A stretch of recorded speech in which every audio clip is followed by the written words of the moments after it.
No More Black Tears podcast. We're at the Nest Light. Mr. DJ Rose's in the building tonight. Caesar C's, what's going on with you? What's good, people? Juice Man, how you doing? In the building. The one and only Vertizi, what's up? Sure, what's up, y'all? It's been a long week, man. It's been a long week. It's going to be even longer weekend. It all happened in a week, though. So this week in sports, there was some breaking news and kind of surprising if you've been keeping up with the news in the NBA. Steph Curry from the Golden State Warriors signed a one-year extension worth $62.6 million. Now, for some people who might be wondering why it was just a one-year extension, when they did the collective bargaining agreement a couple years ago, the owners put in there that they could no longer do full-year contracts for extensions for players that would be turned 38 during the deal, which I found out when I read the news myself. I didn't even know that until I read it. We saw the Olympics. Steph Curry went bananas in the Olympics. Ceedee, what's your thoughts on this extension? Because there was rumors of him potentially being traded. As far as recently, the last couple of weeks, he took out Golden State Warriors guard out his bio on Instagram. They weren't going to let him go, man. It's like franchise player, he's probably going to retire in Golden State. The deal, semantics, politics, however you want to say it, cap space, with all these different deals, man, he signed till 2026, 2027. So, I mean, we knew this shit was going to happen. I'm not surprised by the sign. I thought this was a great move from the Warriors, man. Like, it's very rare that you can say I had one player be the face of my franchise for over a decade and even retire with the franchise. I'm pretty sure this deal kind of cements that. I doubt that he'll lead the Warriors. I started thinking it was possible after Klay Thompson left, and especially seeing how happy he was during the Olympics. I read something that he's the third NBA player now that's going to make over $500 million in career earnings now in terms of contract. It's him, LeBron, I think KD. So that's good right there, man. That just shows how the money's skyrocketing. But I mean, it's a well-deserved contract.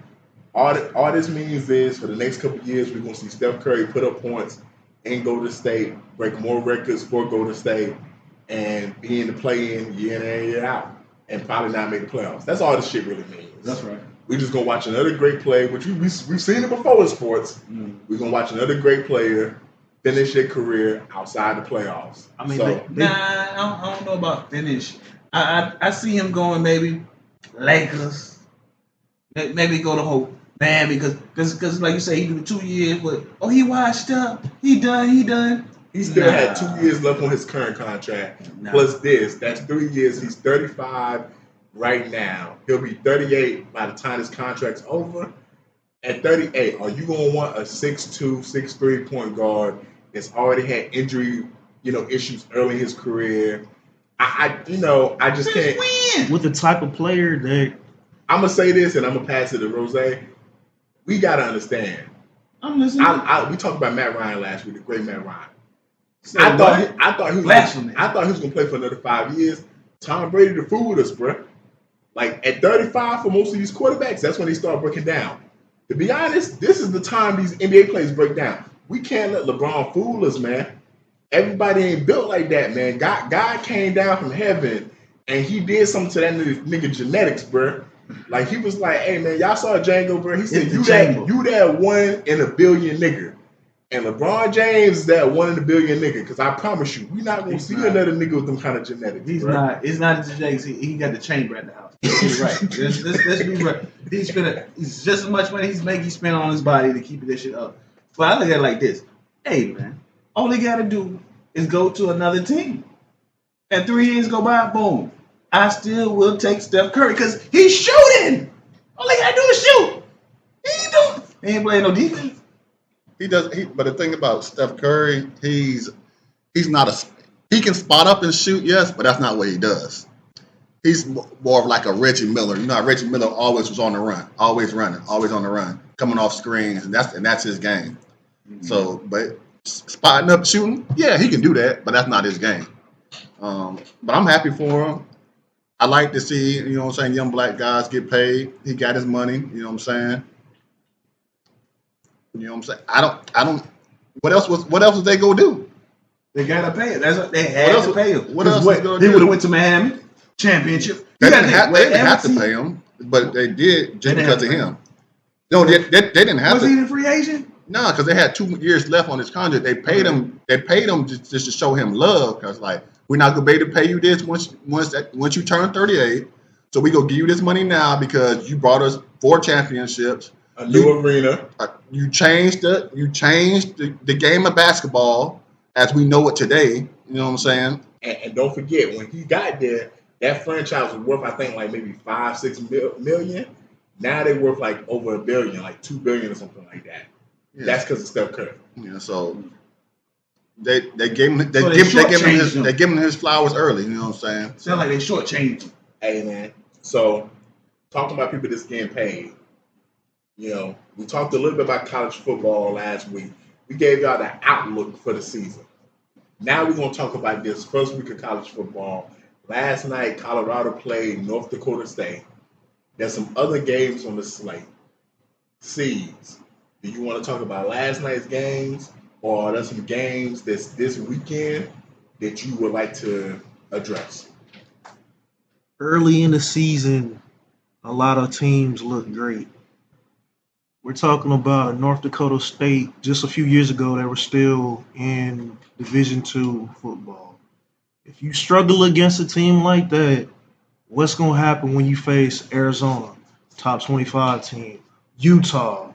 Even next week, I can see Colorado State. That's a rivalry game. They'll probably give them some buck. But North Dakota State, they're not Division II. They're Division I, but what it used to be called Division I AA. But now it's called the FCS.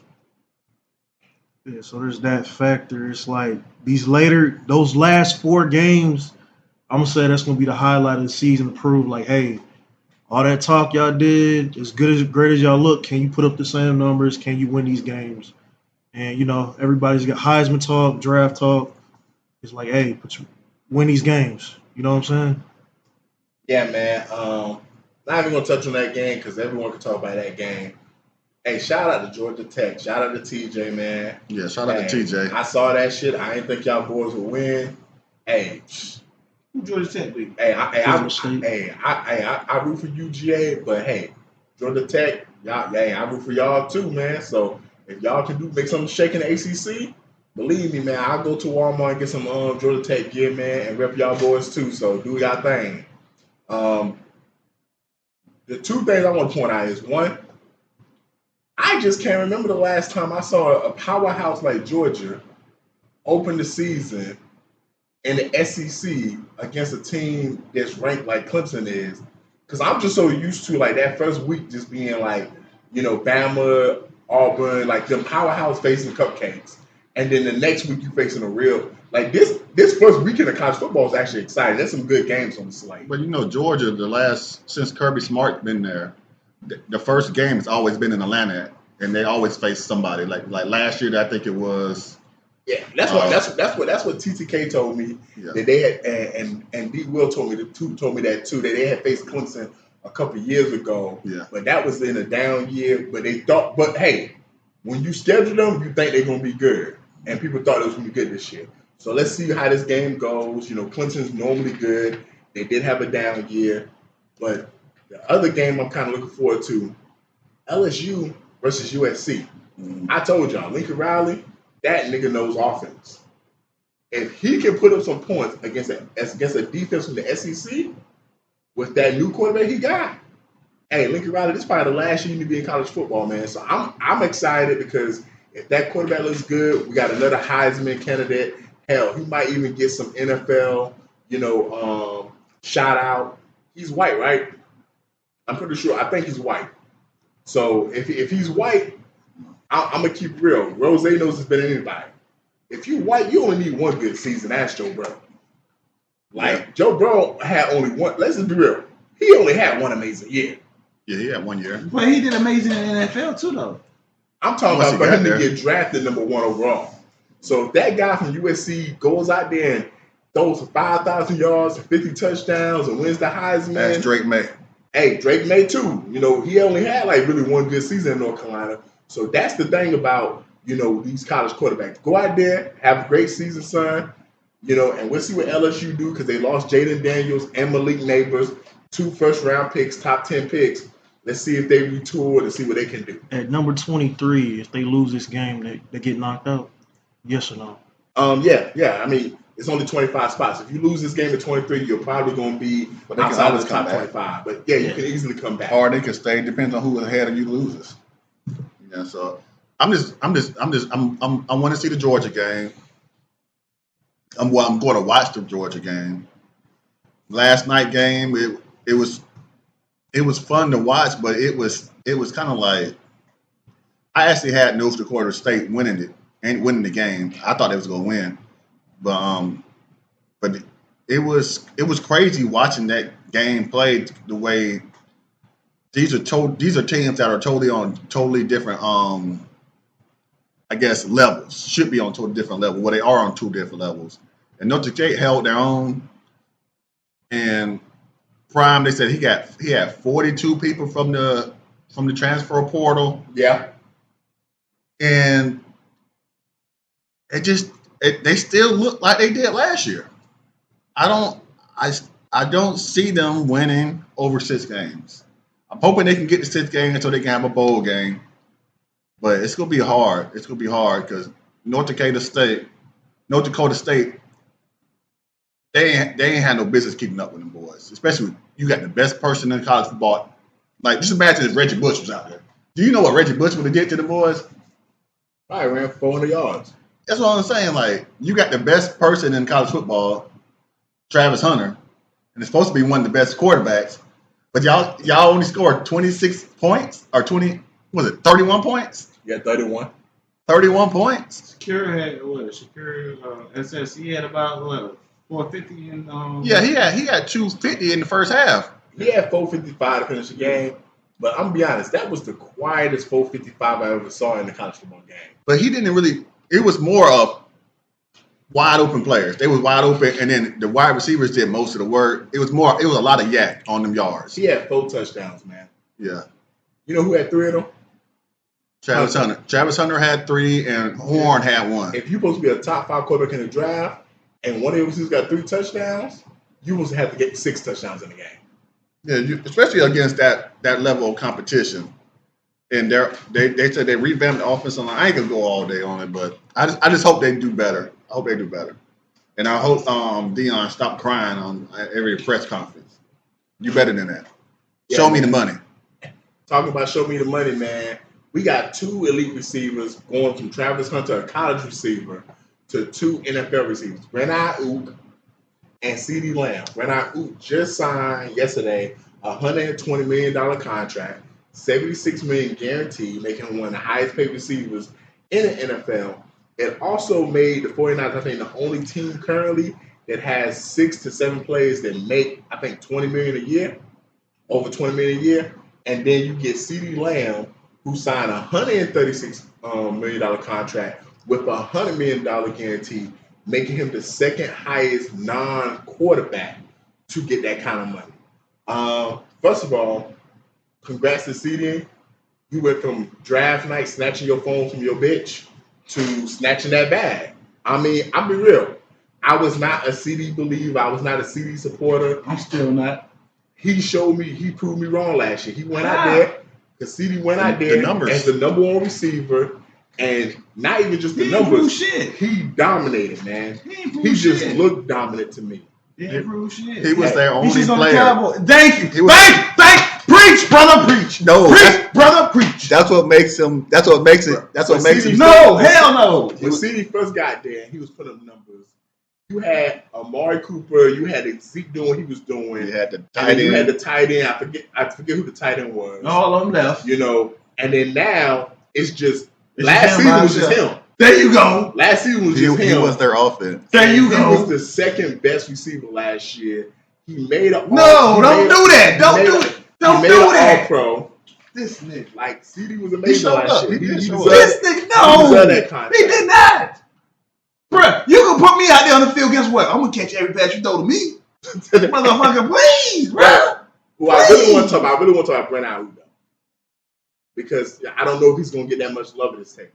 every year. What team he play for? The 49ers. Every year he has improved as a receiver. Mhm. All his numbers have increased.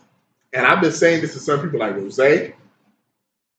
Will, and even TTK.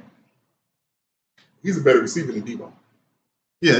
Like he's a better. Like Debo might be a better player. He was a better football player. But receiver? if you watch Bernard, his route running, his ability to catch the ball, and yards after the catch, his ability to high point the ball, like Bernard, I was actually looking forward to him leaving the 49ers because I feel like he's actually stifled in that offense because of all the weapons in that offense and because of the fact they love to focus so much on Debo with the ability to move him around. Bernard Ayuk is a special player, and the 49ers are lucky they got this contract done because if you look at the numbers, that is Brock Purdy's favorite target to throw to, and I understand why. And this is just shows you even more reason how he only gets 6 targets in the Super Bowl, man.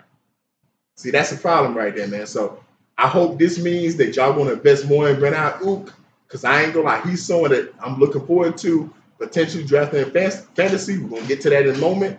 But Bernard Ayuk, hey, I'm happy you got your money, man. Keep doing what you're doing. And in his words, if you can't afford a Ferrari, then maybe you can't have a Ferrari. They showed they can afford a Ferrari.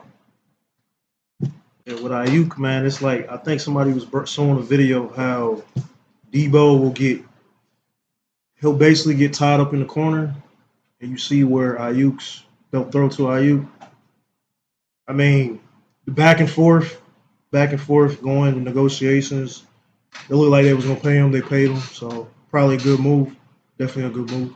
Yeah, I think it's a good move. I wanted to see how he was going to play on different team too because he has been getting better, but everybody does good in that Shannon offense. Yeah. As a wide receiver, especially because he had them wide receivers that was in Atlanta looking real good, and then when they moved to other team, you never heard of them again. But except for Julio, but all the other ones, you never heard from them again. Really gonna get a gold jacket. Yeah, saying, but he was getting one before he got there. Facts. And even after he left. So, but I wanted to see what he was going to do because his decision making is not all that well to me. I ain't going to get in all his personal business, but hey, shout out to him. Go spend that bag on that snow bunny. Hey, man. So, we just talked about 2 players. I know Ceedee Lamb is projected to go top 5 in fantasy, right? So, I want to talk about some fantasy players that you might be high on and some players that you might be low on. So, first of all, players that I'm actually high on, the first one is Bijan Robinson. I'm going to treat this like this in stock market. If I had money to invest, whatever I got, I'm investing in Bijan this year. He was amazing last year for him to be a rookie, and that was Arthur Smith fucking him over. Raheem Morris, in every podcast he's been to, every interview he's done, he said, Bijan's going to get the fucking ball. Now, as me being the only, Juiceman being the only other person who had Bijan in fantasy last year, when he got the ball 19 times in the game, he produced. So, Falcons, get this nigga the ball. And I say that for 2 reasons. 1, because I'm going to try to get him in fantasy again if I can. But 2, I'm just a fan of the Falcons, bro. And if y'all get him the ball, I'm going to be honest, I really feel like he could do something special this season. 2, Cooper Kupp. I know a lot of people down on him, but he's like 2 years removed from the greatest season we ever saw a receiver have. Like, I just can't see that him being Matthew Stafford's favorite target. I can't see him coming off being a whole year removed from injury, not producing at a level we're used to. So to me, I'm high on him. Dalton Kincaid, I don't normally talk about tight ends, but when you look at the Bills, they don't really have no targets to throw to. Like, to be honest, their number 1 receiver might be a rookie, Keon Coleman, and I feel like Dalton Kincaid had a good season last year from a tight end. I can see him having a great season with Josh Allen. I was high on this nigga last year, Garrett Wilson. It wasn't his fault Aaron Rodgers got hurt. And even with that being said, he still found a way to get over 1,000 yards and 10 touchdowns and like 60, 70 catches. Like, he still had games that he was a monster in. So Aaron Rodgers can look like just half of the nigga he was in Green Bay. Just half of the nigga he was in Green Bay. Garrett Wilson got a chance to jump in that top 5 conversation because he's talented. And then lastly, Saquon, man. We saw what the fuck that nigga was doing with the Giants with a bad offensive line, no receivers, and this nigga had one of the worst quarterbacks in the fucking league. Now you get Jalen Hurts, a quarterback that runs the ball too, and we know how running quarterbacks help running backs out. He got a slew of receivers and a decent tight end and a good offensive line. Man, I think this might be the best season we've seen Saquon have since his rookie season, and he might even surpass that, man. And this man is going outside of the top 10 in a lot of the fantasy drafts I'm seeing. Like, hey, if you get a chance to snag him, snag that nigga, because I think he's going to be amazing. Now, here's some plays I'm afraid of, man. McCaffrey. Man, hey, I watched this nigga in Carolina, man. I don't know what they doing in San Fran, but I just feel like he's going to get injured this year, man. Like, that's his history. Also, for those who play fantasy many, many years, it's very rare that a nigga be the number one fantasy player and it comes back and is close to that. Normally, that nigga falls off, man. So, and for some reason, my gut tells me, man, that nigga not going to reproduce what he did last year. Tyreek Hill, he's getting older. Back-to-back season at 1,700 yards. I just can't see him continue to produce at that level. And Jalen Waddle had a down year. So I got to feel like Jalen Waddle's got to step his game up and have a bounce-back year. Anthony Richardson, it's a lot of people thinking he's going to be the truth because of the 4 games he played. Man, I need more than 4 games for me to make you I think he's like going the 4th quarterback overall. Top 5. Man, that's too fucking high for a nigga who played 4 fucking games, Rose, man. And in the last 2 Pitts, only reason why I feel about this way about Pitts, man, you done let me down too much, nigga. I'd have trusted you, and bruh, I feel like one of them hoes where it's like every time I start trusting you, you do some dumb shit. Like, nigga, I need you to show me, man. I need you to show me. I want to believe that you gonna be a different type of nigga with Kirk Cousins. But nigga, I just don't know. I trust Drake London, but nigga, I just don't trust you. And the last nigga is that nigga Achian from the Dolphins. Nigga, he was hurt too much last year, man. Like, you got hurt, came back, got hurt again. Nigga, you showing me that you just injury prone, man. Plus, Raheem Mostert was an amazing last year, and I just can't see them just saying we're not gonna get that nigga the ball at all. So yeah, those are some players that I'm just not. I'm kind of scared to draft. Shoot, the guys I'm afraid of, I ain't gonna get into it too much, but I'm gonna tell you some dudes I'm afraid of. It's 2 dudes that I'm afraid of because they went to offenses that they should like just blow up. But it's like, man, what if it doesn't happen? And it's the King, Derrick Henry, and Saquon. I'm afraid of those 2 because like they should really have really good years, both of them. I think they should have some, especially Saquon. There's so many weapons there. It's like, and Jalen Hurts loved to throw that chick down, so he should have a monster year. But it's just like, dog. It's like it just sometimes if it's true, if it look too good to be true, sometimes it's a fantasy. Facts. And we talk about fantasy football. So it's like, dog, I don't know. I'm scared of those guys. But I ain't gonna tell you the guys I'm looking out for. Y'all can see that tomorrow.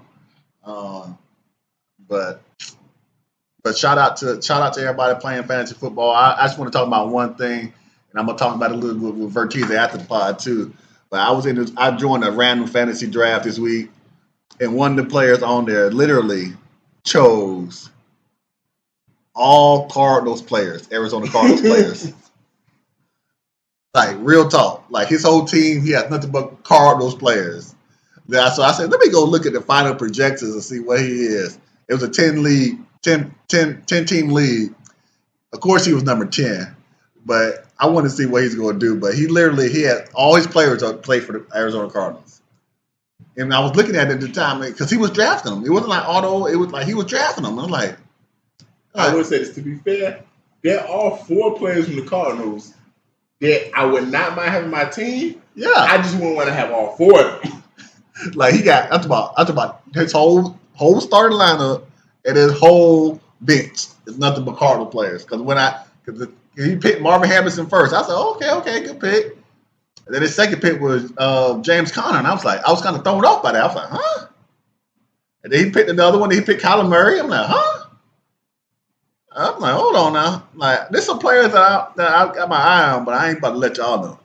Y'all get to find out tomorrow and Sunday. I was about to ask y'all who's your sleepers, like one player that's a sleeper, but nah, we're not gonna We do can, it. I We're guess not we gonna can do it because Bertizzi, he's a good picker, but we can talk about it, I guess. But a sleeper, Kyler Murray.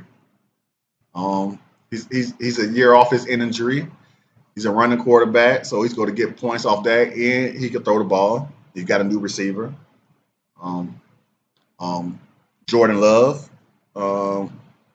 He had the best year out of all the quarterbacks at the second half. Another sleeper. Let's see here.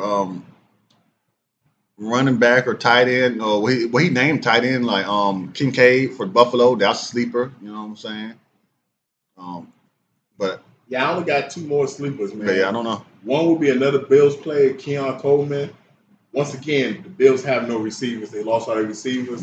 Somebody got to catch the ball. I say Shakir from Buffalo. That's a sleeper. I like him too. And another player that I'm thinking about being a big sleeper is Jerome Ford. He was a decent player last year with the Browns. And Nick Chubb is going to miss the first 4 games. And we got to understand how he is when he comes from ACL injury. Even if he comes back week 5, he's not going to immediately be thrown in the offense. So you're looking at probably at least 8 weeks of Jerome Ford being the main feature back, which when he had that role last season, he was pretty good. Now we got to move on from fantasy to reality. The NFL season finally hit, man. Season kicks off next Thursday, man. Is there anything you're looking forward to? Is there any predictions you have?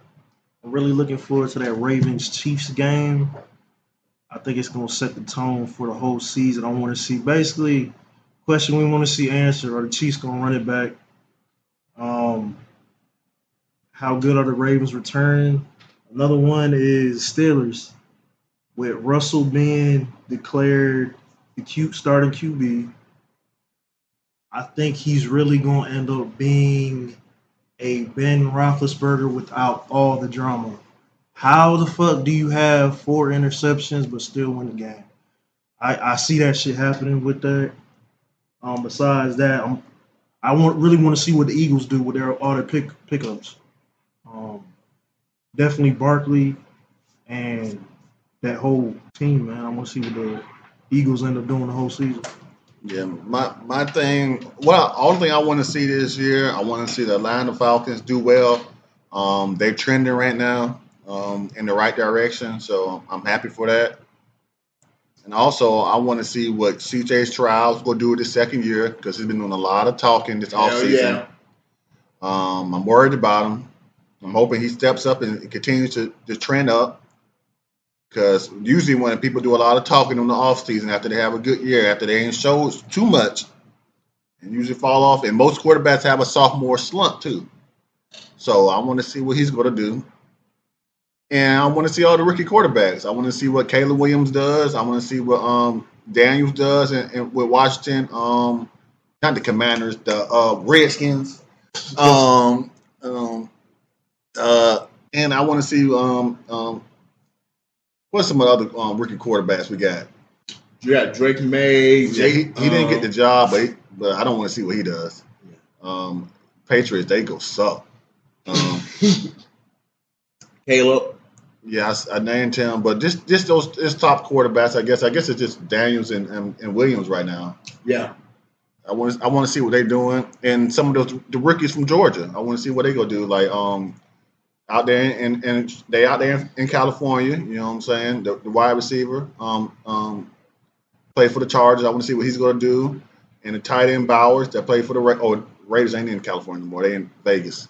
I want to see what Brock Bowers gonna do, and also some of their defensive rookies and see what they're doing.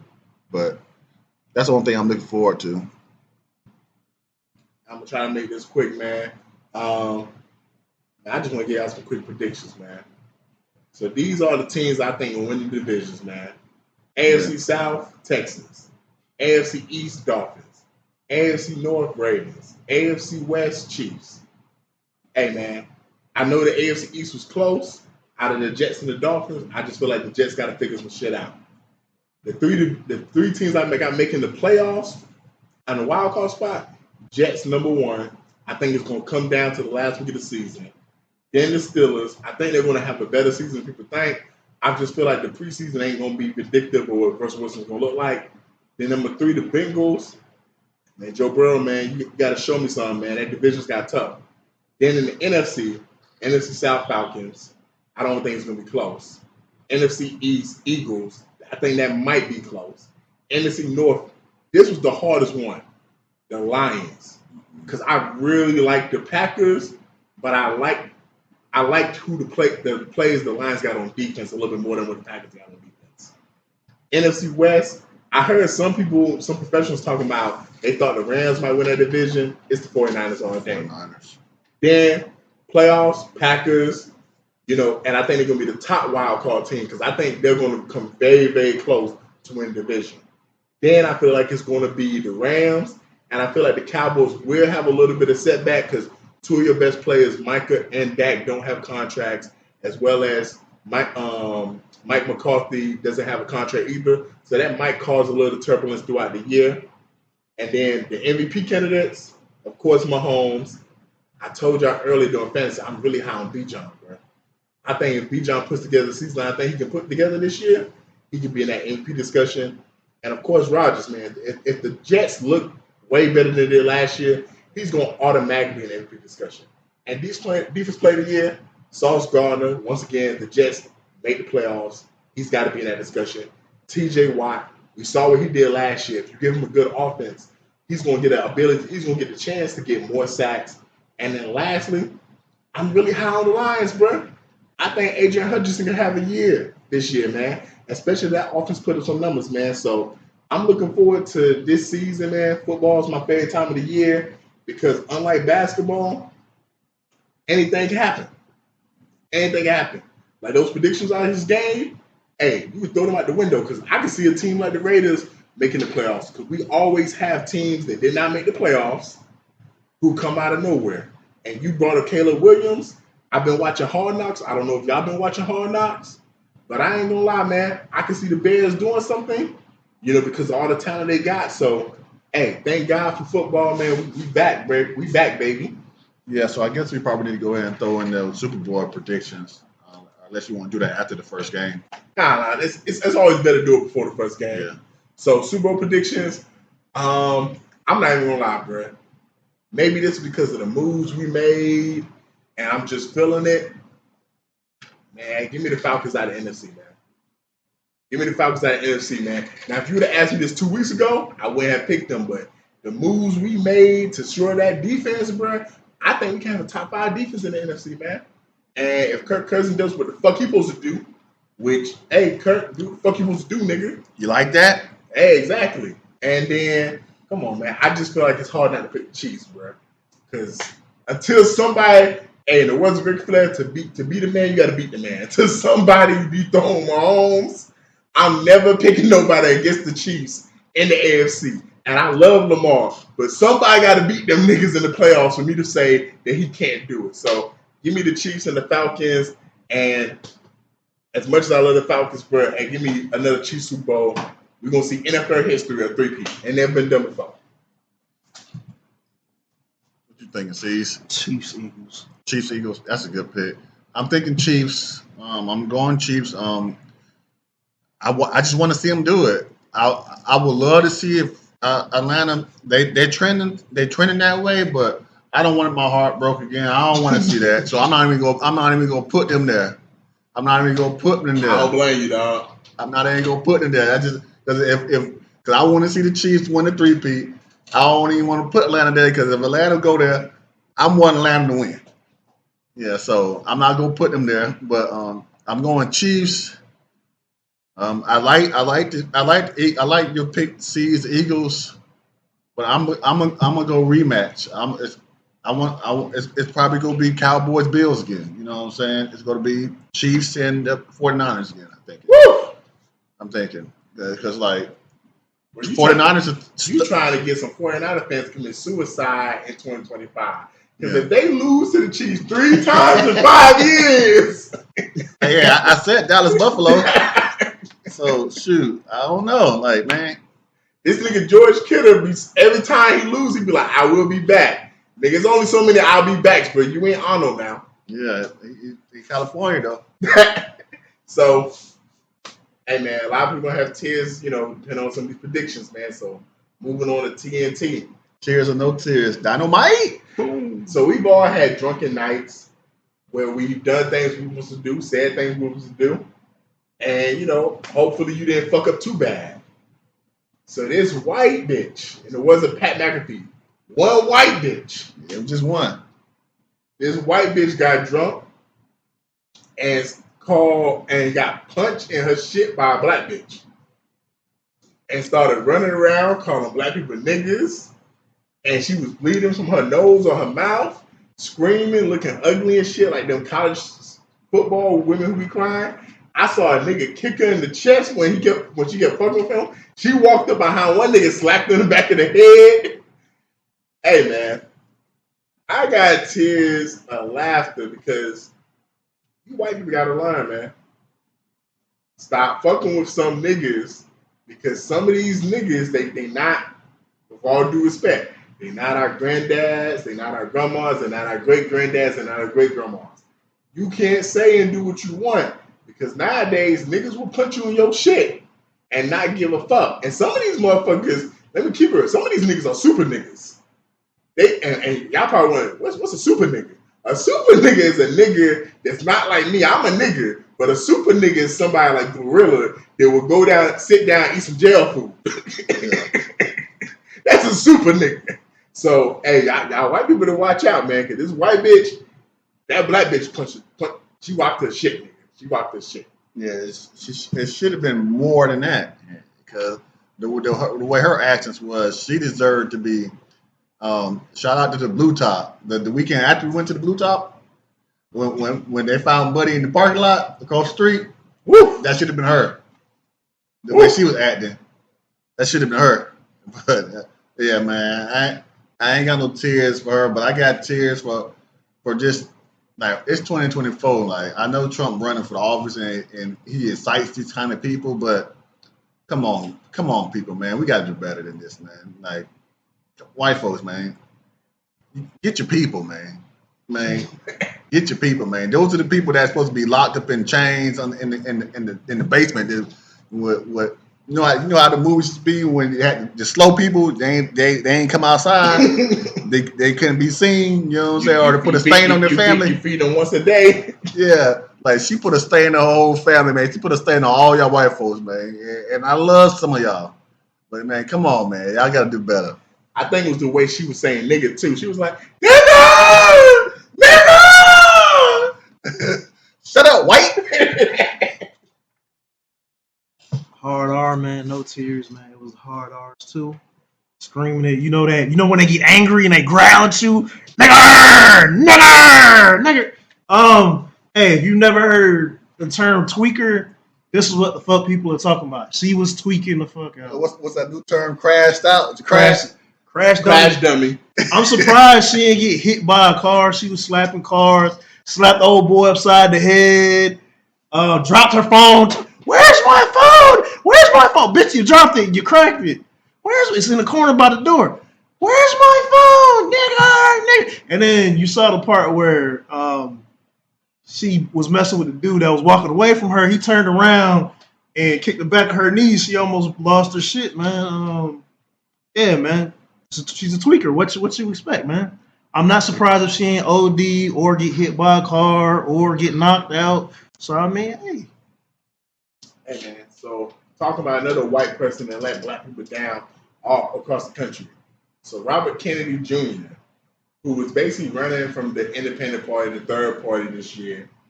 And, he was talking the good talk all election season. A week or two ago, he decided to pull out the election, and he said that he was basically going to put his support behind Trump. Now, from my understanding, he said you can still vote for him in certain states, but if you vote for him, it's not going to hurt Trump. And there was rumors that he was going to be given a position in Trump's office, with cabinet. My bad. Yeah, man. I I ain't got no tears, man, because he wasn't gonna win no matter what. To be honest, I feel like he did this shit because Kamala decided to step in.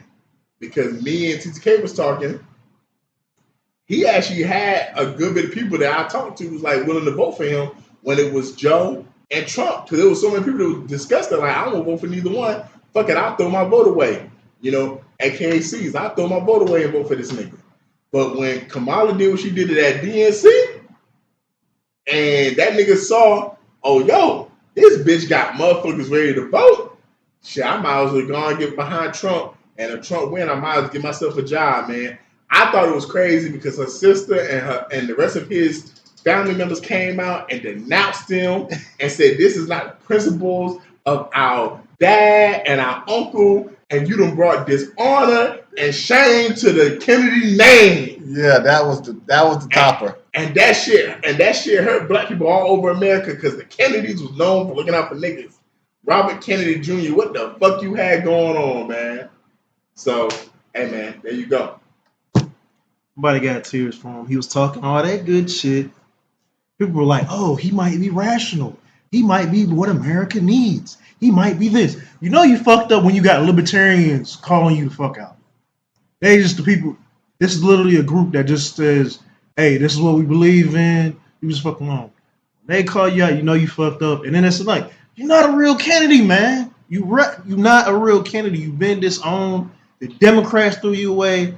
Your damn family name threw you away. So it's like, hey, bro. He seemed like he was too wishy-washy, flip-flopping on one side and talk shit about this one. Had certain policies that leaned one way and then leaned another way. So it was like, he seemed like he was going to end up with Trump's camp anyway. So now, if Trump does win, I hope he doesn't have a significant job. Like, no State Department, none of that bullshit. Like, Yeah, I ain't got no tears, but I do have tears of laughter because after he made that decision, his family wrote a statement and announced it. I'm surprised they didn't do a press conference, but they was like, no, he does not have our views. I'm talking about dog. They straight denounced him, other than saying that he is not a part of our family anymore. But that was crucial, man. But I ain't got no tears for this, man. The way he looks like one of those a Trump supporter. You know what I'm saying? He looks like a Trump supporter. So it's like he fits the role. So I hate to judge people by looks and appearances, but he does fit the role. You know what I'm saying? So somber news, man. So there was some information that came out of the AUG CSR area this week where a construction worker was killed by the name of Aiden Cruz Benzal. I hope I said his name correctly. He was, just working and a bucket fell over his head. I actually had to look it up, y'all, because when I saw it was a bucket, I was like, what does that mean? The excavator. Yeah, the excavator bucket. I was like, what's the excavator? So I looked at it and I was like, oh no, that's the little thing that be on the little machine. Mm-hmm. That ain't no smaller thing that hit your bulldozer. Yeah, the bulldozer. I was like, yeah, nigga, that shit will kill you, hit your head. Yeah, man, I got tears. Rose said this months ago when we talked about the bridge in Maryland. He's Hispanic. Most of the time, Hispanic men are the primary breadwinners. A lot of times, those women don't even work in their families. And, they said he had kids. They said he actually had family back in Mexico, and he was working to support and provide for them. So now it's just like, hey, for those who know the Hispanic community, there are times you might have a 30-something-year-old Hispanic man that's not just taking care of his wife and his kids. He's taking care of, like, his mom and his wife's parents and stuff. So, hey, I just hope that, they can do what they need to do. And it's always sad when we get news like this in Augusta, especially when they said the area that it happened in. It's an area that I would like to say most of us at this table go by that area consistently in Augusta. Because they hop off of Gordon Highway to Lakeview area. Yeah, I got tears, you know what I'm saying? But just think about it. Trump could have saved his life. Because if Trump was in office, he wouldn't have been here. That wall would have been put up. Yeah, he wouldn't have been here. If Trump would have been here, he wouldn't have been here. Trump could have saved his life, man. But man, since Trump won in office, he didn't get saved. He wasn't the ones that got saved. But It's your fault, Joe. yeah, we put this death on you, Joe. You did it, Joe. You did it. But no, but they're trying to get his body back to Mexico. They got a lot of things they can do, autopsy and all this other stuff. But his family's got to GoFundMe or whatnot. You know what I'm saying? What we call that nowadays? A go beg me. You know what I'm saying? So his family's begging for money to get him back to Mexico. But hey, man, I feel sorry for his family. You know what I'm saying? He left his wife and his kids. So I don't know if his kids were born here or citizens, but I know he wasn't a citizen. I don't know if his wife is or not, and I don't know if it wasn't really clear if his wife and family were here or back in Mexico because they said he was working to provide for his family in Mexico. So he left behind a wife and kids. So I'm not 100% sure where they were, but most likely they were probably here. But man, I feel sorry for them. You know what I'm saying? Tears, man. It's an unfortunate situation. We were just talking about a bucket. Hey, you got freak accidents where skyrise building, somebody drops a hammer or somebody drops a bucket from 25 feet in the air, they die. Somebody slips and falls. So I mean, it's a freak accident. Hopefully the OSHA investigation comes through real quick. Proves who was in the wrong. Man, hopefully that union, they got the paperwork straight. His family gets something out of it, So I'll leave it at that, But somber note, rest in peace, man. So moving on, talking about family, man. First things first. Shout out Nick Wright. It's crazy because there's so many of these streaming platforms now that there's so many TV shows I don't even know about, y'all. And so there's this TV show called Tough Love Atlanta. And I guess it follows couples that are going through it in Atlanta or they're supposed to be from the Atlanta area.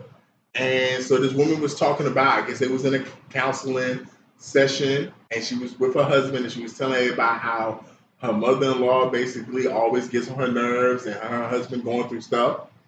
And her mother-in-law came to visit, had some food, and said, hey, where's such and such, basically her grandson? And she was like, he's there, but do you got more food for the other kids? And she was like, those your kids. Those ain't my grandbabies. And the girl stood on business and punched the grandma in the face. Straight off of that. Yo, man, I ain't got no tears, man. Shit just ratchet, man. That's the only thing I can think of was ratchet. That shit just ratchet, man. You punched that woman straight in the face for telling the truth. Those ain't her grandbabies. Her grandbaby is the one she bought McDonald's for. She ain't got time to be buying McDonald's for two other bastards that don't belong to her. So no tears. Yeah, I ain't got no tears. It gave me a headache just listening to you talk about this ratchetness.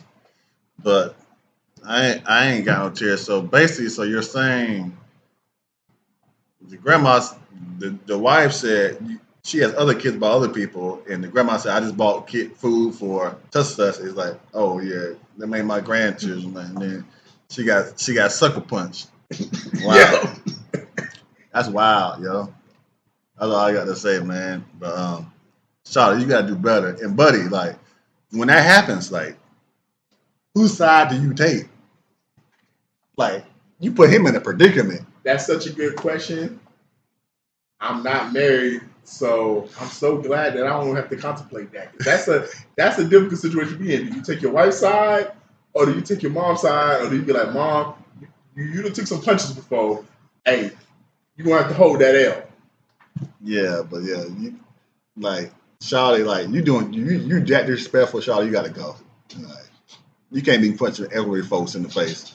Unless she was one of them young hoes, you know what I'm saying? Then they're about the same age or whatnot. But you can't be punching every folks in the face, Charlie. You got to go. Yeah, I ain't got no tears. I think probably what actually set her off was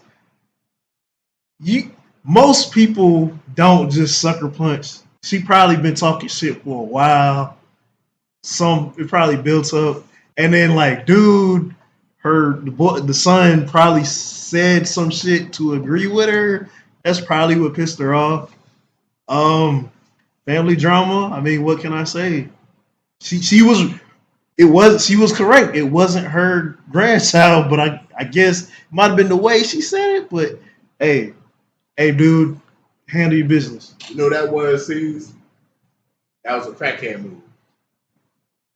And in the words of Judge Mathis, you might be a crackhead. It was announced that Judge Mathis and his wife of 39 years are going through a divorce. Now, apparently, the divorce is a no-fault divorce. Ceedee, man, tears no tears. I got tears, man. More so for his show getting canceled, but tears of joy because he got another one coming up. Brian Allen's behind the production of it, so I mean, I'm glad to see that. As far as the family shit, I mean, they've been together 39 years. They got 4 grown kids that's basically around our ages. They probably just got sick of each other. Who knows, man? I got tears for that. Man, I got tears, man. I feel like once you hit a certain number, I don't know if it's 25, I don't know if it's 30, I feel like, motherfucker, you gotta have a reason. You can't just wake up one day and say, you know what, I'm just tired of your ass, man. No, they gotta be a reason, man. Nah, man. I'm tired of your shit. I hate the way you look. Let me tell you. The way your breath smells in the morning. 25 to life, like 25 to 30 years. It sounds like a jail sentence. That's the point. That's what happens when you sign the paper. Like, that's too long for you to just wake up one morning and say, I just don't want to be here no more. Like, you knew I was going to get old. You knew I was going to get wrinkly. You knew my dick wasn't going to work about Viagra no more and Cialis. I knew your titties was going to start sagging. Like, hey, at some point in time, it's, bitch, we here for life. Like, I want to say they like almost in their 70s, if not in their 70s, or like 69 maybe a piece. Like, y'all finna die in like 10 years. Bitch, you trying to put that pussy back in the game? I hope not. like you trying to put that 69-year-old pussy back in the game? Like, come on now, man. Yeah, I got tears, man. Plus, hey, Judge Mathis, you was always a real one. I always fucked with your show, man, because you kept it real. Yeah, I ain't got no tears because she ain't going nowhere. They still living together. You know what I'm saying? Only reason she's mad because he's so busy or whatnot. Like, then you got to make yourself available to work with his schedule. Like, just jump on the gravy train. You know what I'm saying? Get on the bus or get left behind. She tired of getting left behind, so now you got to start getting on the bus, man. I ain't got no tears. She ain't going nowhere. She ain't going nowhere. I can guarantee that. Like, what's that? I guarantee. Yeah. Talking about family disturbances and family issues. So Ghostface Killah, man, from Wu-Tang Clan, has a son that identifies as a woman and dresses like a woman that apparently is a singer. His son recently came out and said, my dad has disowned me, doesn't support my lifestyle, and basically has cut me off. And there was a clip from an interview that Ghostface did where he was asked about, do you have a daughter that sings? And he said, no, I don't have a daughter. You think I'm Method Man. And they said, oh, my bad, you got spores. Yeah, whatever that person does, that's up to them. Hey, man, I ain't got no tears, man. Like, hey, Ghostface, man, you brought them in the world. You gave them the best life you could.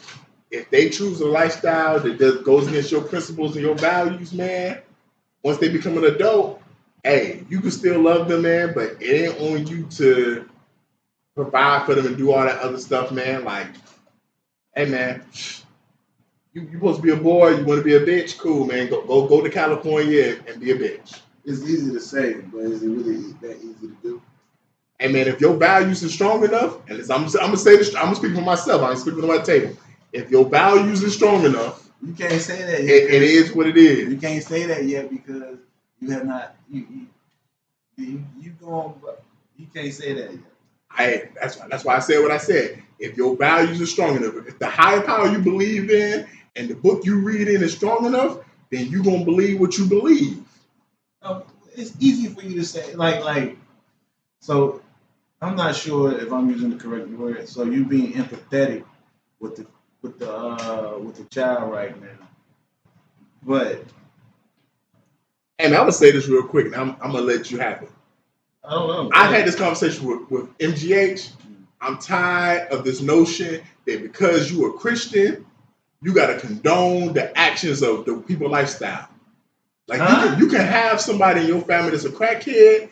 That don't mean you have to condone it. I can still love a family member that's a crackhead. If you choose to be part of that community and my beliefs say that's not right, I can still love you. That's right.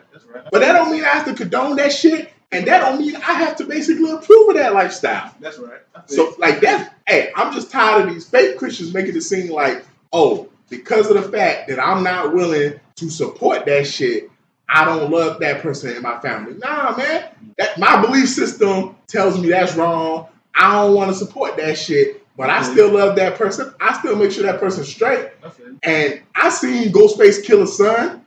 That nigga ain't starving. That nigga ain't starving.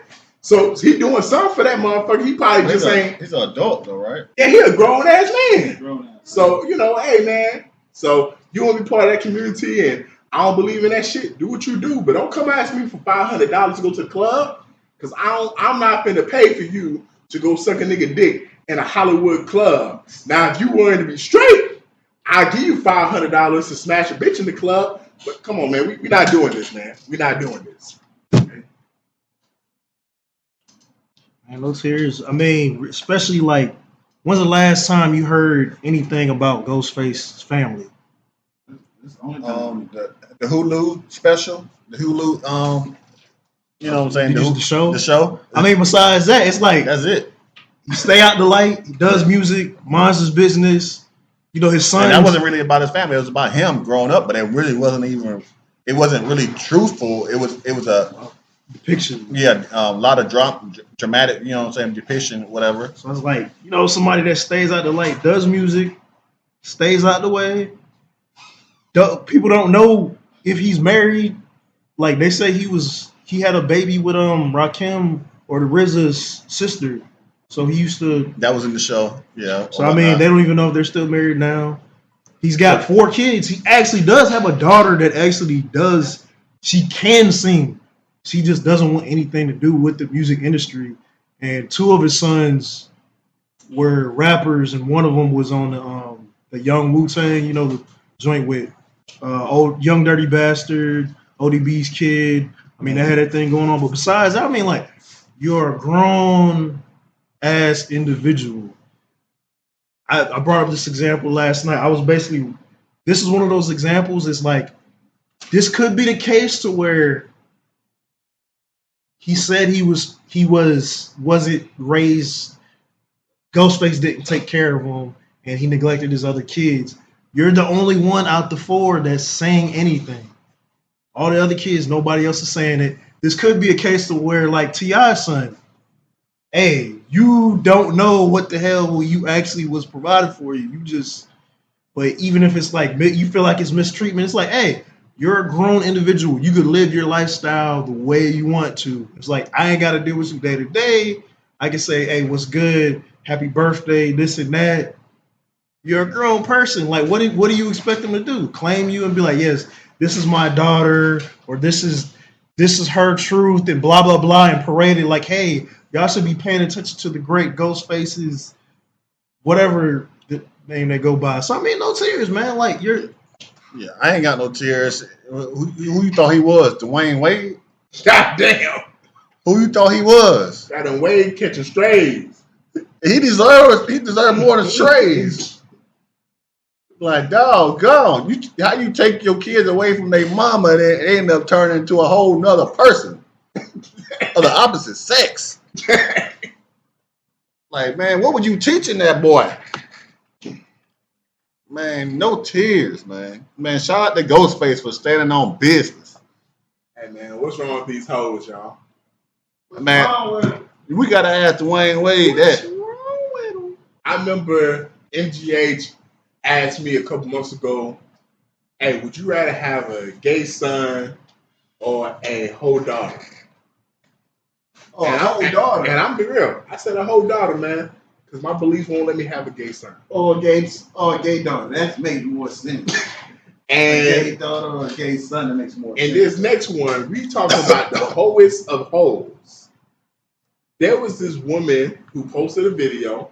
You know how, like we told y'all last time, these girls post these story times now. about how when she was 14, she had a train ran on her.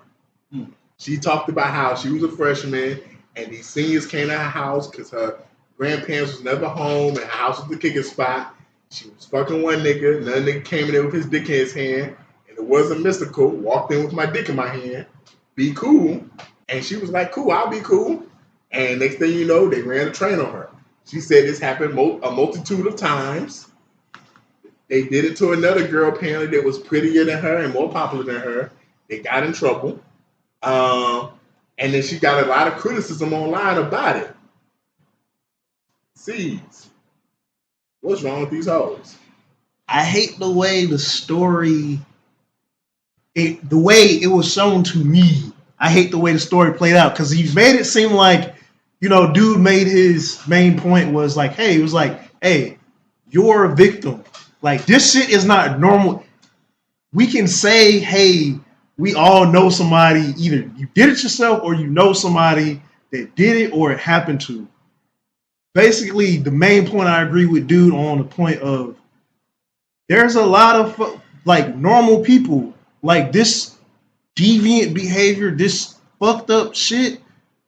Most people there's a lot of people that can say, nah, that shit is weird to me. Like, that's just not normal. It's fucked up. And it was like, as far as the age or just as far as the train period? Nah, just like shit like yeah, I ran a train on, like if you say some shit like, it's like, no nigga, I didn't run a train. To his point, that first point, like, so what did buddies say? Like, basically it was like the breakdown of how like everybody in the comments was like, yeah, we did that, or hey, yeah, that's normal shit. He was making a point, like, he was like, no, it's not normal. It's common, but we're acting like this shit is like just normal behavior, like it was though. I'm saying from the sense of, it probably still is. It was. was. Not just cut you off. Ain't common and normal the same meaning? Nah, from the sense of it was like niggas was like, I ain't gonna say they were encouraging the shit, but it's just like, I'm gonna post that clip. It happens. No. Everybody was talking about threesomes and all this other stuff. From another topic, I'll post that on YouTube so people can see that clip. And if you get the end of his just point, was like, yeah, and it was like, okay, back to the main point. It's like, you're a victim. Then her post comes out. She made it seem like it was a one-time thing, and then there's a third and fourth other videos. Like, okay, anybody who said, I was like, oh, you're a victim, completely fucking wrong. Completely fucking wrong. She knew what the fuck she was doing. Legally, she didn't. Technically, she did. They were all underage. No, they said she was 14. She said it was a 15-year-old and 16-year-old, a 16-year-old, and a 17-year-old. So her being, depending on what state you're in, her being 14, it wasn't legal no matter what the age was of the other person. Technicalities, it's like, hey, they were still in high school. She made it seem like it was a one-off thing. Like, no, you habitually did this shit. So the victim shit, like, just throw that whole conversation out the window. Like, she was young, dumb, did whatever she did, and then like it got so bad. There was like, she made a post. She was like, hey, y'all acting like my husband doesn't know who he married. And then it's like, all right, mic drop. What the fuck else can you say? This shit happened. Yeah, I don't even know what to say about this. Like, why? That's how you know she did it for attention. And like, it's like, you're married. Why would you stain your husband's name like this? Like, you just, like, you know how the white girl earlier got punched in the face? She deserved to get punched in the face. Because she disdained her husband's name and his family, her own family. Like, this is nobody's business but yours. It's like, that's the worst part. She made a video talking about she was married and people was dealing with her husband. Bitch, you was married and had the audacity to post this with your face? that's what I'm saying. Like, what is wrong with you? You supposed to block your face out, get one of them voice distorters, and then tell the story. If you want to tell your story, but go tell your story to your therapist, because nobody cares. You said that last week. Yes, nobody cares. I know. And like she used to say, it's like one of the dudes was trying to be Captain Save-A-Ho, talking about, no, you shouldn't do this. That's the same dude that's gonna wife her up. That was probably her husband with his sister. Talking about, no, she was a victim. So I saved her. And this, and that. No, sir, you a hoe too. That's all it is too. Like, you's a hoe, especially if your wife told you this before you got married. It's like, yeah, I used to be a hoe, but now you saved me. Do you still want to save me? And you say yes, then you a hoe too. And so both of y'all hoes deserve to be together and live a long life and be happy. Just don't have no hoe kids. Man, this story was so crazy when I first watched it, and then to see the reaction from it made me laugh. And then to see her make videos was like, what the fuck? Man, first of all, man, all that victim shit, like I said last week, that shit played out, man. Nobody care about all this shit. You were smart enough. You knew what you was going on. Because she explained that she had low self-esteem and she wanted to hang with the cool kids and all this other stuff. And you went to your house with the intention to have sex with one of the niggas. And the shit just escalated. And, you never said no. So it is what it is at that point. And then you went and did it multiple times with these niggas. Man, I just want to tell a quick aside. Because you said, it's not common. Hey, man. I remember back in the day when I was in my early 20s. I'm not. That's not. I don't want it to get misconstrued. What I'm saying is not common. He said the dude said he was saying. Yeah, the dude said it was a common. Not C said it wasn't. And I just want to say that's what I said. I'm a dude that try to stay out of crazy situations. I know I was in my early 20s. I was with my homeboys, Jelly, and we went to these girls' house, a little apartment on Washington Road. This was over a decade ago. Now say their name. Say their name. No, I was playing. Yeah. That husband might be watching. Yeah. Shawty might be married now. So while we chilling, it's me, Jelly, older brother, Jelly younger brother, and a nigga named Gutter from the bottom. Man, I'm playing Uno with Jelly.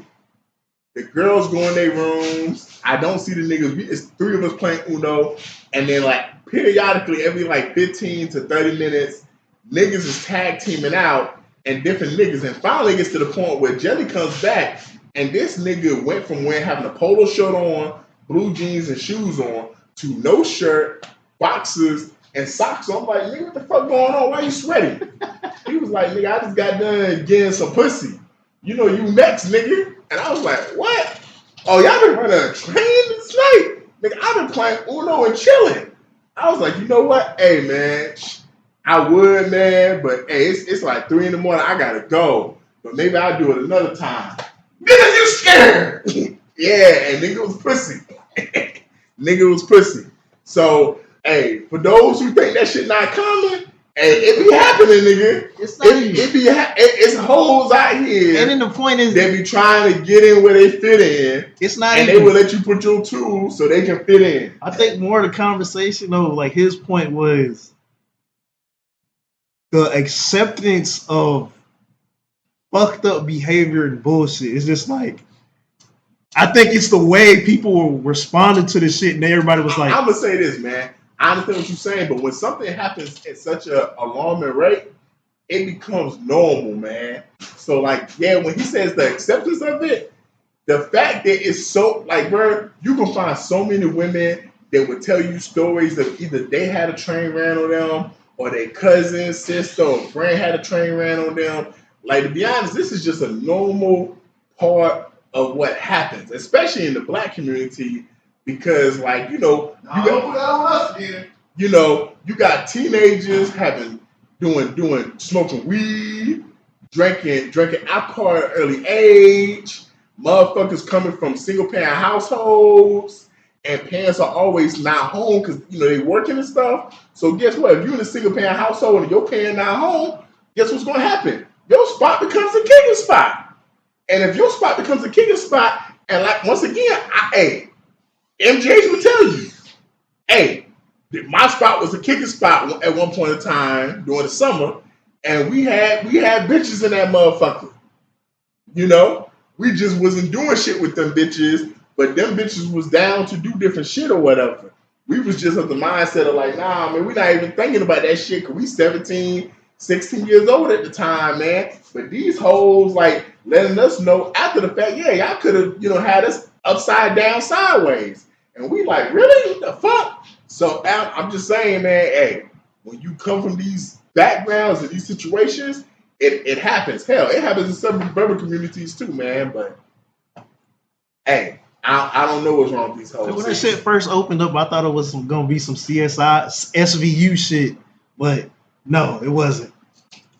So, speaking on the topic of trains and having sex unprotected and having sex with different niggas, Cam Newton did an interview with Dr. Cheyenne Bryant. And during the interview, she was explaining to him how the fact that he has 8 kids with 3 baby mamas and hopes to get married one day and didn't even mention about marrying one of his current baby mamas, especially the one that's currently pregnant, Jasmine Brown. She was like, you're a broken man and you're creating broken families because of what you're doing. And she expressed how she would never date a man who had kids because that's not what she desired. And she feels like that's just a sign of you operating in a low vibration. First thing I want to say, I don't really disagree with Dr. Cheyenne Bryant in the sense of, man, hey, a lot of you niggas need to stop trying to have babies with all these hoes out here. The only thing I got to add is, I got to put accountability to these hoes too, though. Like, it's too many women that know this nigga got 2 baby mamas. And you choose to be the 3rd baby mama. Whether because the nigga got locks, whether because the nigga light skinned, whether because he cute, whether because he a dope boy. Because let me keep it real. People in the comments talking about Future, talking about Cam, talking about Nick Cannon. Nigga, I know bitches that is the 4th baby mama to a nigga that work at McDonald's.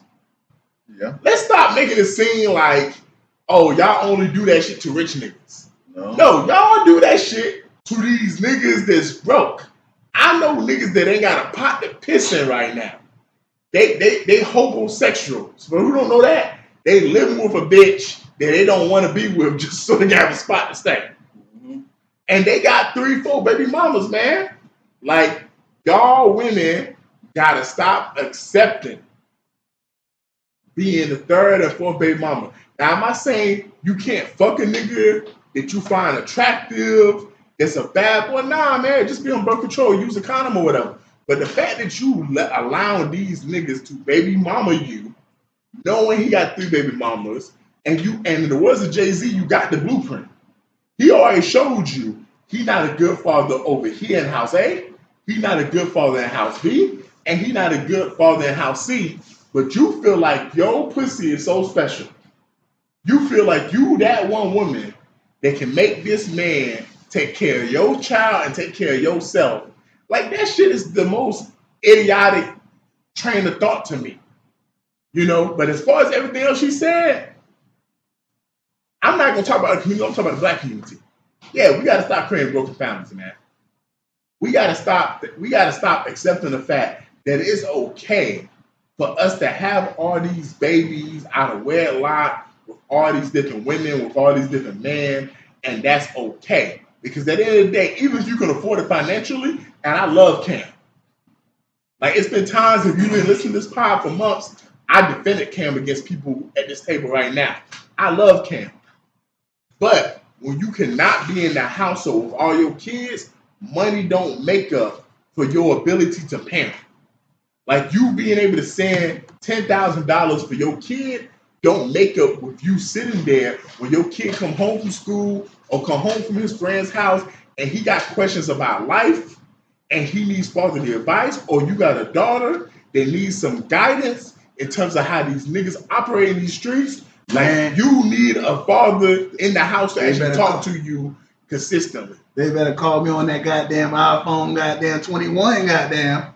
Hey, sometimes FaceTime that shit. And there ain't nothing wrong with that. There's nothing wrong with calling your dad. Yeah. But sometimes you need that face-to-face connection. I just said that iPhone 21, that FaceTime. You need to have that, connection of Hey, Dad, you right here, Dad. Hey, man. There's more. And sometimes you might not even say that. Sometimes if you live in the house with your pops might be like, hey, what's wrong with you? You can look at a person and be like, hey, there's something going on, because people are not going to reach out. We talked about this last week. They're not going to reach out to help. They're going to wait till they're adult. They're going to hold all the stuff inside of them and be like, oh, you wasn't there for me. I'm a victim. Oh, this, and this and that. No, but when you're present, a person can look at somebody and be like, dog, what's going on, man? You ain't acting the same. Or dog, how was your day?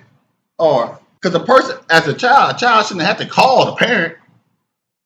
You know what I'm saying? You shouldn't have. Vice versa. You're right. Like you should interact with the child, so you should be FaceTiming the child. If you're not there physically because you work from home a lot, away from home, that's different.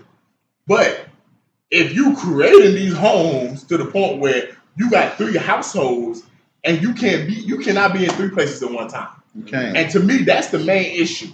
Yeah. Like, if you have you was with them more than me, or this, that, and third. Hey, man. That's what in their mind. That happens. That's possible. That happens. Because if you living in this household with this child, but you're not living in the house with this child, hey, it is very possible this child to be like, well, what's wrong with me for you not to want to be in this household? They too young to understand. It might be you just don't fuck with my moms. Mm-hmm. You know? You got to break that down to them. You hit it on the head. You got to talk to your children. You got to talk but to as a child's not going to understand that. Especially talk to them. As a child, they're not that shit in their head. You got to talk to them constantly, let them know what the fuck going on. And then after a while, they'll see it. They like, oh, yeah, mom's off the fucking rocker. I see what you're talking about now, pops. Yeah, 10 years, 5 years later when they become an adult. Exactly. When your son's 19, 22, but when she's 14, that conversation. But when she's 14 and missing her daddy and she getting trains ran on her, and then when she turned 20, like, dog. Or she dating these niggas that's your age, your best friend going to your baby mama house. It's too late. It's too late, then. It's too late. Even though she might be rich and everything else, but it's still too late, then. I had seen one today. It's too late. One of my daughters, man, that shit sad. That's one of my daughter's friends. I was like, yo, this shit's fucked up. You know what I'm saying? Bumped into her today. Oh shit, what's going on? I was just thinking, like, yo, this shit is, and it like you, okay, and it's sad because it was worse than my situation. Like my situation, boom, yeah, I might have my child in a whole nother house. You know what I'm saying? But at the same time, it's a stable house. It's full with love. She understands what the fuck going on because I've been talking to her since day one. There's some children out there, their parents don't talk to them from day one and don't understand it, and they only see the hood shit, and they fall into not being a victim, but they fall into and been exposed to too much hood shit. So they get into disagreement. It's just what we call nowadays is trauma. Yeah, a lot of trauma. And I'm just like, damn. I'm looking at this child like they're not a child anymore. They grown. Like you said, they 20s, 21. But it's like, damn. I had you at the house. You know what I'm saying? I plenty of nights. Your mama wasn't coming through, your father wasn't coming through, I had you at the house. And that shit fucked with me a little bit because it's like, damn, you just don't know the half. Like, it is what it is. And I wish the best for that. But it's just like, you know, the world, we're all not the same in the world. It's going to keep on rolling and it's fucked up. But hey, you know what I'm saying? It is what it is. Steve? Hey, so my thing, I want to start off with the current baby moms. And it made it worse because they basically clipped it up to where Jasmine Brown, you know, watched Jazzy. You know, you seen her skits a couple years ago. She been in and out. What's the show with Nick Cannon? Wildin' Out. She was on that. Seen her do a thing. Basically, the clip was her talking about how, you know, you don't cater to a man, you don't do this, you don't settle. And then here we go. Later on, she does a complete 180, flips the shit, talking about, yeah, I take care of my man. I do this, whatever he wants, whatever he needs, because I know he's going to be the head. We're not mad at you for that. There's even space allowed for you to fucking say, hey, I was wrong, or hey, I don't always feel like that. It's just the way the shit happens, and it's like now people are gonna look at you sideways. So you say you didn't want to settle, but you're the third baby moms. You're not getting married. You're probably not going to get married to him. A number of other factors, and that kind of goes into the whole conversation. Is like, Cam, nigga, you look stupid, bro. Like, just the way you came off in that whole interview, I feel like I feel like you were sounding like how females talk. I feel like you basically, the way you came off, you look stupid, man. The whole rhetoric, like the common sense thing is like, so you basically just want 8 kids with different women you probably don't intend on marrying. Your kids can't possibly live in the same state or grow up in the same household. So it's always going to be that different factors. That woman's going to live somewhere else. 1 or 2, 3 or 4 are going to live in different households. You can't be in their lives the way the nuclear family structure is. So it's like, that's automatically taken out the picture. You're having all these kids, 8 different women, and I'm not just blaming the men, it's the women too. It's like, okay, so you're willing to have this kid. Like, are you doing this as a meal ticket? What's really the cause? Like, are you really actually in love with this person? Are you wanting to raise in a stable household? Because it's like, as much as you can say, oh, I visit my kids all the time, I financially support them, you can't possibly support them like if you were actually with their mother in the household. And that's not taking any blame for the women that choose to not have the man there. Like, they're like, no, fuck you, like, pay the money, do child support. Besides that, you don't have any involvement or whatever. So, I mean, it's just the whole rhetoric is just the way he came off was stupid to me, man. Yeah, I don't really have too much to say on this topic. I think all y'all and I said a lot of other stuff too, but y'all already know how I feel. All our fans and listeners and things like that, and all our supporters, y'all know how I feel about this situation. I don't think I should have to get into it again. If y'all want me to, C's and Vertizi, I will. Nah, express yourself, because you are somebody who, is a respected father. So give a brief synopsis of your opinion. Yeah, so like I said earlier, if when you're there, certain things happen and certain feelings happen, and things that money can't bring. You know what I'm saying? Sometimes when people are together and in relationships, their happiest moments are when they were dead broke. They didn't have nothing but each other. That's what some of their best moments. You can talk some in there sometimes and like, dog, what was your best time? They're like, dog, I remember when I was me and Shawty was such, and all we had was each other, and we didn't have no lights, no water, but we had each other, and that's how it is with family too. So it's like when money does help a lot. It can cause It's a tool. It can help a lot of problems, but when time is there, time is a lot better, because you know how some women, they always say, we ain't got to talk about the family, but when women be like, oh yeah, you do this for me, but you don't spend no time with me. That's right. You don't spend no time with me. They always, and a lot of women now on the internet, they say, I don't care about this money thing. I just want the time and this and that. We know that's a lie. Yes, sir. We know that's a lie. But as They want both. yeah, but as children don't really know too much about money. They just want your time. Mm-hmm. Facts. So it's like, it's just that, you know what I'm saying? Just do whatever you can to do. Like, but when you have this, when you spread your seeds so far apart, you no matter how much money you have, you not him. You stretching yourself thin. You not him. So I feel like I have to at least ask one to say this when we wrap it up. Because Cam had entitled one of his clips this, and there was a lot of people on social media talking about this aspect of the interview. So is there any merit to her being 41 years old, not having no kids, and being a single woman that's not married? See? So we're talking about the doctor, right? Yeah, the doctor. Like her dressing down Cam, she's 41 years old, she's never been married, she doesn't have kids.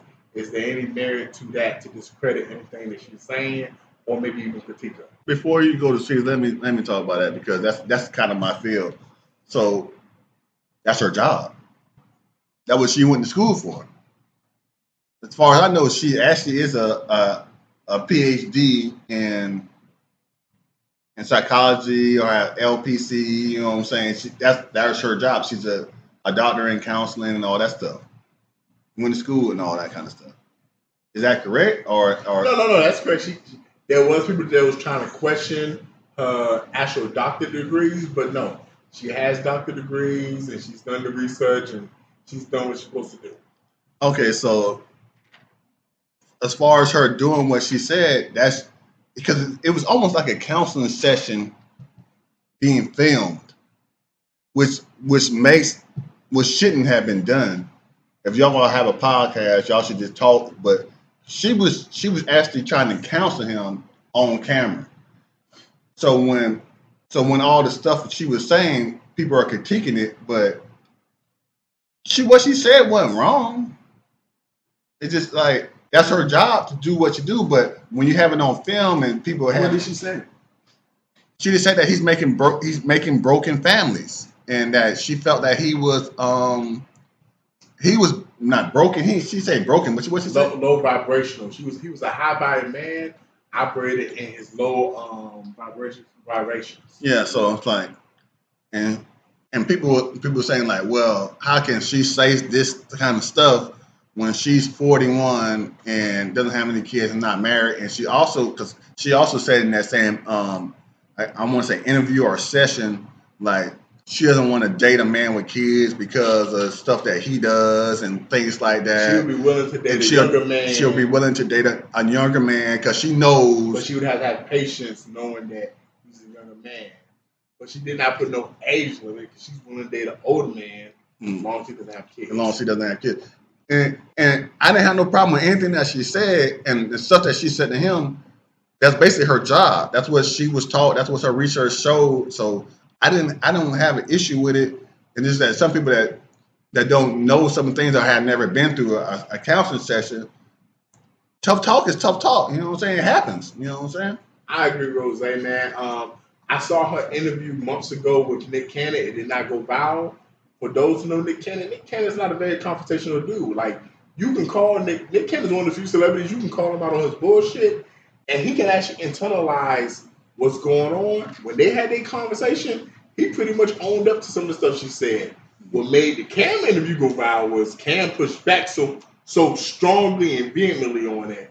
Because Cam had a good upbringing, so what she was saying on that note, with the low vibrations, wasn't correct. And she talked about that. She talked about the fact how you, who came from a two-parent household, a father who did not have the stuff you had going on, how are you creating this? She talked about that too. But see, that's what I'm saying. And she did not critique about the women. how She critiqued the women. It's her job. It wasn't his fault. It was the women's fault. Did she say that?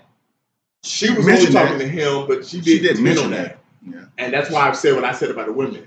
But she did say it's his job as a father to now talk to his kids, whether it's boys or girls, so they don't then make the same mistakes. Because if he has daughters, you don't want to have a daughter that now has 3-4 baby daddies. And you don't want to have a son that has 3-4 baby mamas. I hear you, but it's really nothing you can do about that because of the society. If you as a parent, now I'm going to say this right here. Parenting doesn't cure everything. But we have seen the statistics. Most parents that are active and doing their jobs with their kids, it decreases some of the stuff we see society at large. So if you as a parent doing what you're supposed to do, it will kind of slow this stuff down. Now, as far as her being single, I'm be real, man. Her being single, her never having kids, her never being married, to me that don't discredit what she said. Like, I'm not one of those people that's gonna be like shoot the messenger. Like, she has an education in this field. She's studied this field. She's done research projects on this field. So that doesn't bother me. I understand, especially in our community, we love to discredit people that disagree with our points of views. No. And we gotta stop that shit sometimes. I feel what you're saying. We gotta hear the message and we gotta receive it. I hear what you're saying, but it's something called real fucking life. Let's just be real. It's real life. What she's saying from a book, I understand. Well, she wasn't. So let me ask a question. Because you saying from real life, that just shows maybe her, because she's an attractive woman now. Yeah. That shows her discipline. Because she wasn't saying nothing Because about discipline. When I say discipline, she's an attractive woman. So she's probably had men that are attractive and successful, that have money, because she's at an interview with Cam Newton. She's at an interview with Nick Cannon, so she's probably had rich niggas approach her. She has discipline to be like, yo, I may date these niggas, but I'm not going to allow you to just put a baby in me not put a ring on me, which is a lot of these women don't have that kind of discipline. Right. Because their whole mindset is, well, if he's my boyfriend, if he gets me pregnant, it's cool or whatever. To me, that shows discipline. I hear that you haven't allowed yourself to become a baby mom. I hear what you're saying. But it's going to come the time she gets pregnant. And what does the statistics say? She's 41. She might not have the kids. She might not have the kids. 90% of the eggs gone. Because my mom had my son. She had a terminal illness. She had my. Let me tell you, you can still get pregnant as long as you got brother. one egg. So I said 90% of the eggs gone. She still got 10% of her eggs, but I'm just saying 90% of the eggs gone. She's healthy. She's healthy, so she could probably go to 50 like Janet Jackson. She probably gonna reach up to 50 with Janet Jackson. That dope. But like I was saying, all that crazy shit Janet Jackson do. Like I was saying though, that hey, she. What about you, Cease? So you gotta keep a man. You ain't. You gotta keep a man. We do this thing where you only want to listen to people that have done it or been through it. Like, it's like someone saying somebody's a wide receiver and you got a defensive end. The defensive end can tell the receiver, like, hey, you might want to go out. I'm not doing the same shit you do, but like, we still live the same life. Yeah, lots of times, yeah, we lean on people that have the experience other than the people that don't have experience. And like, this is this is one of those cases where you don't have to be a parent or be somebody, be a baby moms or be a high value man in this situation. It's like, nigga, you are going around having kids. So our society, the black community, there's a lot of people that are going, rich niggas and broke niggas are going around having kids with multiple women, basically creating broken households. The women are doing the same thing. Y'all are allowing niggas to nut in you and have kids in broken homes. You say you don't want broken homes or you want a happy home, but you're continuously doing, and she's basically addressing the factor of, hey, Cam, this is what the fuck you're doing. You might not think you're doing that, but this is actually what the fuck it is. So you've got, but okay, not only as a woman, but also a therapist. It's kind of like marriage. But you can get a divorce. It's kind of like marriage. Okay, so I'm supposed to stay with a woman that's not up to par. No, this is my only knock to Cam. This is how I feel about Cam. Like, this is like, Cam got enough money, bitch. I don't give a fuck. It ain't about the money. But why get her pregnant in the first place, though? It ain't about the money. She's supposed to stay and do what the fuck she's supposed to do, but she didn't do that. Why are you comfortable? So why you didn't marry her if you got her pregnant? If she's supposed to stay. She's supposed to fucking stay and do what the fuck she's supposed to do, but she was like, nah, it's 2023, 2024, 2021. I don't gotta listen to you, nigga. You're not my daddy. But why has it gotten to a point to where it's people are willing to? This goes back to the fucking last conversation. Why are we willing to have this shit where you just go? Everybody goes around willy nilly having kids with everybody. This mama got a different mom, and now you got a bunch of half siblings. Why are like Cam? If this shit don't make sense, you sound stupid. I don't care if you're trying to have a big legacy and have so many kids. Just say that. Just say that. But your basically one of the problems is people feel too comfortable doing this shit.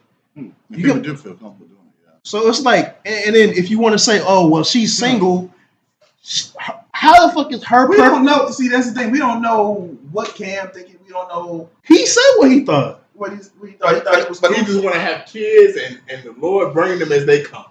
Yeah, and basically, South. Hey, that's what it is. So basically, what Cheezy was saying, because we're kind of getting off with you, Juice Man. He was saying like, he said because Cam made a post saying like he kind of tried to discredit her because she was 41, doesn't have any kids, never been married, and so like so that's the question that Vertiza asked. It went around the table, so kind of like, so it's like, how do you feel about that? Was that the question, Vertiza? Yeah, that was the question because Cam did it, and then people went on social media and jumped on it and made videos talking about, hey man, I can't listen to nobody who's 41 that don't have kids trying to, hey, that's what the talk was. And then even her like, okay, you're so like her preference. Why are we knocking her for her preference? She doesn't want to date a man with kids. Just like most of me and Vertiza probably gonna sit there and say, yeah, we don't. Our preference is dating a woman that doesn't have kids, and that should be your preference because you know what it entails. So how is it any different? It's not even for her. It's not, but it is. I applaud him saying that. It is, but it ain't because it's biased. Oh, you meet a woman, she look nice, take care of the kids. I'm not saying be a man. I'm not saying I wouldn't date a woman with a kid or two. My preference is I want to date a woman with a kid. My preference is women without kids. Yeah, that's my preference. That's a preference, and what you would do is two totally different things. And that's what I'm saying. Like even she said it. She said my preference is to date a man without kids, but she was like, I might still. And I understand, and I might have to date a younger person because most people my age. Most men my age have children. Which is why a lot of men, older men, date younger women. Bro, you didn't shoot your shot. To her? Damn right. Oh, she out of my ballpark, bro. Nah. Because she got way too much money. Here we go. Way too much money. If men can date down. Hey, bro, let me tell you. If I pull her, I'm gonna be like Adam Sandler and Big Daddy. I'm gonna be like, y'all niggas ain't never gotta work on me and ask for money again. Why? Because I'm in love with beautiful women that make plenty of it. You can call her my sugar mama. Ain't gonna never see Bird again. Bird, where you at? Man, see what happened. I'm in the Bahamas, man. Hey, Dr. Bryant paid for this trip. I'm in Jamaica. I'm in Paris. South of France. Hey, like how John Owen's like, I'm Mr. Bows. Hey, I'm Mr. Bryant. I'm Mr. Dr. Bryant. Hey, I don't have a problem with that at all. Final thoughts. Closing thoughts, y'all. Just get back to families, man. Stop having all these kids willy-nilly, man. Unless you live in South Korea. Juice, man. Hey, man. Wonderful show. Hey, man. Football is fucking back, y'all. NFL season is back. College FBS. Hey, to all the hoes I fuck with, to all my family members, do not fuck with me on Sundays. I'm watching the Falcons. I couldn't say that the last 2 years because they was garbage. So when niggas was saying, hey, I need help moving, I was like, yeah, I'll help you move. No, this season, don't ask me for shit on Sunday, man. Because, hey, I'm watching the Falcons, bro. So football is back. In the words of Airbnb and Rakim, peace. Shout out to doggone Jodeci, since this last topic we were talking about. So what they said, so you're having my baby, and it means so much to me. There's nothing more precious to raising a family. Man, we in traffic, man. Get to the next light, man. I'm back quiet.